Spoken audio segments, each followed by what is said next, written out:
সাহাবীদের সামনে যখন কোরআনের কোন আয়াত রাসূল পড়ে শোনাতেন, আল্লাহর পক্ষ থেকে যখন কোরআনের কোন আয়াত নাযিল হতো, এমনকি হাদিস শরীফে এরকম এসেছে মদ হারাম এই ব্যাপারে যখন আল্লাহ রাব্বুল আলামিন আয়াত নাযিল করেন, অনেক সাহাবীরা যখন মদ জায়েজ ছিল, মদ খাচ্ছিল অনেকেই, যখনই আল্লাহ রাব্বুল আলামিন মদ হারামের আয়াত নাযিল করলেন, তাদের কানে যখন সেই আল্লাহর বাণী চলে আসলো, সঙ্গে সঙ্গে যারা হাতে মদের বোতল ছিল, মদের বোতল ছুঁড়ে ফেলে দিয়েছে। সুবহানাল্লাহ। অনেক মানুষ এরকম মদ খাচ্ছিল, প্রায় মুখের মধ্যে, মুখ থেকে মদ ফেলে দিয়েছে। এমনকি যখনই শুনতে পেরেছে আল্লাহ রাব্বুল আলামিন মদকে হারাম করেছেন, মদ খেয়ে ফেলেছে, কেবলমাত্র মুখের ভেতরে আঙুল দিয়া কষ্ট করে জোর করে বমি করে পেট থেকে মদকে ফেলে দিয়েছে। সুবহানাল্লাহ।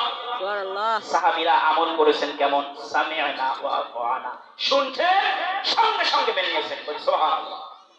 একটু জিকির করি, লা ইলাহা ইল্লাল্লাহ, লা ইলাহা ইল্লাল্লাহ, সুবহানাল্লাহ ওয়ালহামদুলিল্লাহ,